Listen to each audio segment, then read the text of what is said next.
Every situation is different, and that when it comes to financial planning, one little tweak will completely throw off a retirement plan. One inflation assumption, one healthcare assumption, one investment or tax assumption. So this is what their plan looks like right off the bat. I made it very clear to them. I said, hey guys, I know this is what it looks like you're on track for. $2 million grows and grows, and you're on track for $17 million. Let me tell you why you do not want to retire. And the wife is like, what do you mean? This looks like we're in a good spot. We don't love our jobs. I said, well, what if it turns out you don't want to spend $5,000 a month in retirement and you want to spend $10,000? Because I know you could get by on $5,000, but what if you want to spend 10? Like you realize that's really what we would love in retirement.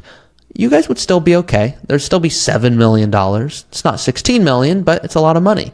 Now, what if their investments don't do well? I'm not saying they're not going to do well, but what if they're like, hey, we're not really into investing. That's not our thing. What if we're really conservative?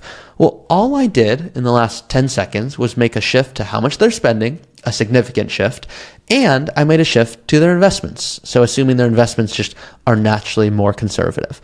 Well, it looks like they're on track for $5 million, so it looks like they're in a good spot, but I wouldn't let anyone retire on this graph. Other advisors don't love when I say that, but it's because this graph just assumes markets do well and there's some, very mild fluctuation.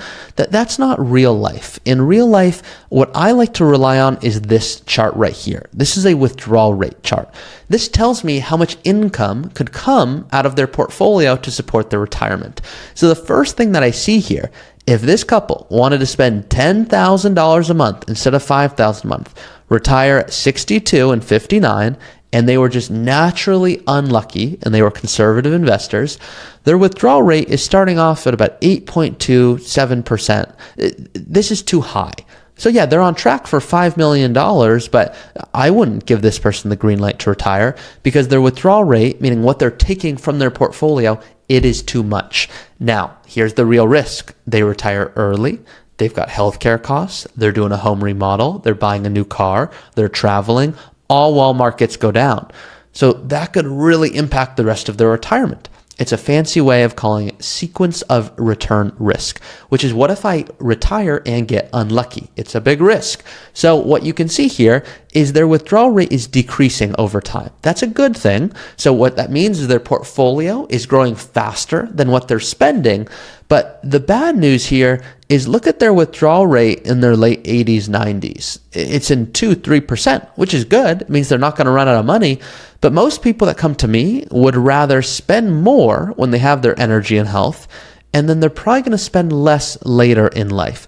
So this couple first came to me going, RA, we got to do Roth conversions, and let's do the withdrawal strategy optimal. And I said, hey, all that's great, but let's talk about how much you'd love to spend. They're like, no, I get that. Let's talk about conversions. I said, what you're asking me to do is start hopping into surgery without understanding if that's even necessary. And I showed them this graph right here, and they're like, wait, maybe we don't need to do Roth conversions. Like if we're spending this amount of money, like it doesn't even look like conversions will be a big issue. I go, they might not be.